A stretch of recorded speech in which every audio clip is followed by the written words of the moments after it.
ये किडनी का मॉडल आ जाता है। किडनी में सबसे बाहर जो है हमारे पास ये जो रेड कलर का है, ये हमारे पास रीनल कैप्सूल आ जाता है जो कि किडनी को कवर कर रहा होता है। किडनी का स्ट्रक्चर होता है वो बीन शेप्ड होता है। उसके बाद किडनी में जो है एक आउटर रीजन आता है जिसको हम कॉर्टेक्स कहते हैं, जो कि यहाँ पे लाइट कलर का हमें नजर आ रहा है। और इनर रीजन जो होता है उसमें उसको हम मेड्यूला कहते हैं। मेड्यूला में क्या होता है, पायरामिड शेप्ड एरियाज होते हैं जिनको हम रीनल पायरामिड्स कहते हैं। अब जो पायरामिड्स होते हैं उनके दरमियान कॉर्टेक्स एक्सटेंड कर रही होती है और इसको हम क्या कहते हैं, रीनल कॉलम्स कहते हैं। रीनल उसके बाद जो पायरामिड होते हैं इसकी बेस जो होती है वो कॉर्टेक्स की तरफ होती है, ये ऊपर वाली जो है।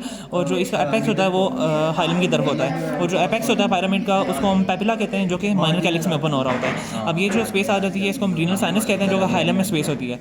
उसके बाद ये जो एरिया है इसको हम मेजर कैलिक्स कहते हैं। मेजर कैलिक्स आगे से डिवाइड होकर माइनर कैलिक्स बनाते हैं, जो कि एक माइनर कैलिक्स जो होता है वो उसमें एक एक पेपिला आके ओपन हो रहा होता है।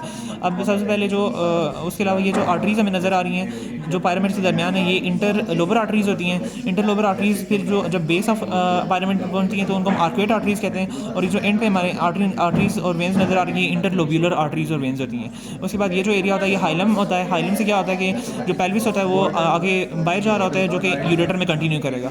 और इसके अलावा यहाँ से रीनल आर्टरी और रीनल वेन इंटर कर रही होती है।